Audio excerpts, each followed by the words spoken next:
ನಾಳೆ ಮಾರ್ಚ್ 25 ಸೋಮವಾರದಂದು ಲಕ್ಷ್ಮೀ ಜಯಂತಿ ಹಾಗೂ ಹೋಳಿ ಹುಣ್ಣಿಮೆ ಬಂದಿದೆ. ಪಾಲ್ಗುಣ ಪೂರ್ಣಮಿಯಂದು ಸಾಕ್ಷಾತ್ ಶ್ರೀ ಮಹಾಲಕ್ಷ್ಮೀ ದೇವಿ ಉತ್ತರ ಪಾಲ್ಗುಣಿ ನಕ್ಷತ್ರದಲ್ಲಿ ಜನಿಸಿದರೆಂದು ನಮ್ಮ ಹಿಂದೂ ಪುರಾಣಗಳು ಹೇಳುತ್ತವೆ.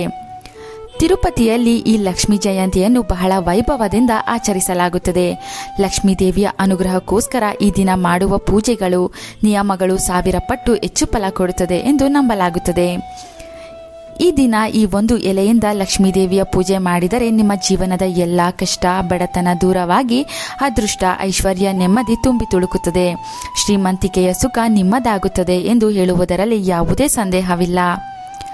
ಈ ದಿನ ಮಹಾಲಕ್ಷ್ಮೀ ದೇವಿಯ ಅನುಗ್ರಹಕ್ಕೋಸ್ಕರ ಶ್ರೀ ಸೂಕ್ತ ಪಾರಾಯಣ ಮಾಡಬೇಕು. ಈ ದಿನ ಬಿಲ್ವಪತ್ರೆಯನ್ನು ಲಕ್ಷ್ಮೀ ದೇವಿಗೆ ಅರ್ಪಿಸಿ ವಿಶೇಷವಾಗಿ ಪೂಜಿಸಬೇಕು.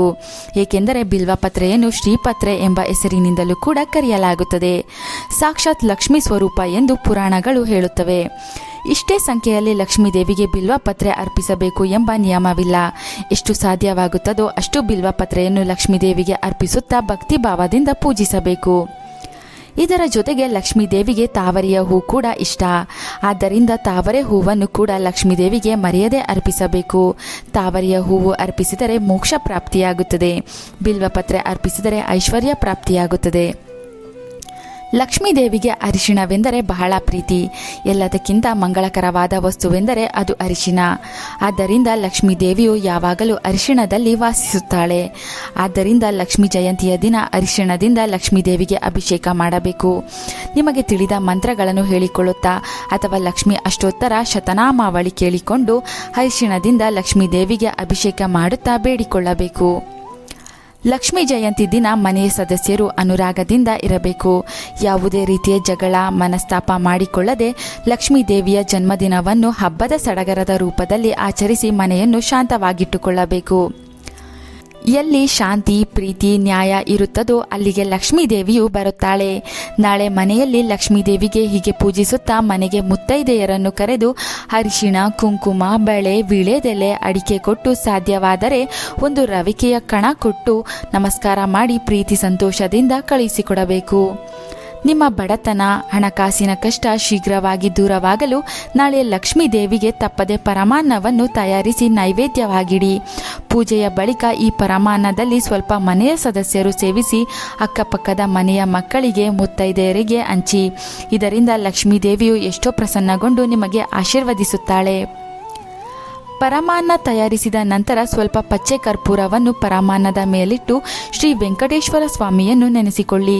ಇದರಿಂದ ಲಕ್ಷ್ಮಿ ಮಾತ್ರವಲ್ಲದೆ ಶ್ರೀ ವೆಂಕಟೇಶ್ವರ ಸ್ವಾಮಿಯ ಕೃಪೆಯು ಲಕ್ಷ್ಮಿಯ ಮೂಲಕ ನಿಮ್ಮ ಮನೆಗೆ ಹಾಗೂ ಕುಟುಂಬಕ್ಕೆ ಪ್ರಾಪ್ತಿಯಾಗುತ್ತದೆ. ಲಕ್ಷ್ಮೀ ದೇವಿಯ ಜನ್ಮದಿನದಂದು ಹಸಿದವರಿಗೆ ಪ್ರಾಣಿ ಪಕ್ಷಿಗಳಿಗೆ ಶುದ್ಧ ಜಲ ಹಾಗೂ ಆಹಾರ ಅಥವಾ ಅನ್ನದಾನವನ್ನು ಲಕ್ಷ್ಮೀ ದೇವಿಯ ಹೆಸರು ಹೇಳುತ್ತಾ ನೀಡಬೇಕು. ಇದರಿಂದ ನೀವು ಮಾಡಿದ ದಾನದ ಫಲವಾಗಿ ಅನೇಕ ರೀತಿಯ ಶುಭ ಫಲಗಳು ಉಂಟಾಗುತ್ತದೆ.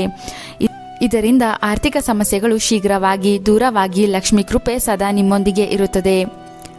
ಈ ಇಷ್ಟು ಕೆಲಸಗಳನ್ನು ಮಾಡಲು ಸಾಧ್ಯವಾಗದೇ ಇದ್ದವರು ಮನೆಗೆ ಸಮೀಪವಿರುವ ಲಕ್ಷ್ಮೀ ದೇವಿಯ ದೇವಸ್ಥಾನಕ್ಕೆ ಹೋಗಿ ಸಾಕ್ಷಾತ್ ಮಹಾಲಕ್ಷ್ಮಿಯ ದರ್ಶನ ಮಾಡಿ ಲಕ್ಷ್ಮೀ ದೇವಿಯ ಅಷ್ಟೋತ್ತರ ಶತನಾಮಾವಳಿ ಕೇಳಿ ಅಥವಾ ಹೇಳಿ ಮನೆಗೆ ಬನ್ನಿ.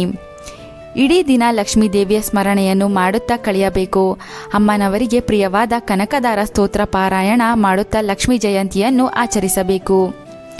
ರಾಧಾಕೃಷ್ಣರ ಅನುಗ್ರಹಕ್ಕೋಸ್ಕರ ನಾಳೆ ಲಕ್ಷ್ಮೀ ಜಯಂತಿ ಹಾಗೂ ಹೋಳಿ ಹುಣ್ಣಿಮೆಯ ಸಂದರ್ಭವಾಗಿ ಬಣ್ಣವನ್ನು ಹಚ್ಚಿ ರಾಧಾಕೃಷ್ಣರ ದರ್ಶನ ಮಾಡಿದರೂ ಅತ್ಯಂತ ಶುಭ.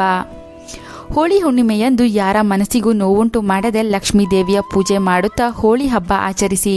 ಇಂತಹ ಹಬ್ಬ ಹಾಗೂ ವಿಶೇಷ ದಿನಗಳ ತಿಳಿಯದ ವಿಷಯಗಳ ಬಗ್ಗೆ ತಿಳಿಯಲು ತಪ್ಪದೆ ನಮ್ಮ ಚಂದನಲೋಕ ಯೂಟ್ಯೂಬ್ ಚಾನಲ್ ಸಬ್ಸ್ಕ್ರೈಬ್ ಮಾಡಿಕೊಳ್ಳಿ. ನಮ್ಮ ಫೇಸ್ಬುಕ್ ಪೇಜನ್ನು ಫಾಲೋ ಮಾಡಿ. Thank you.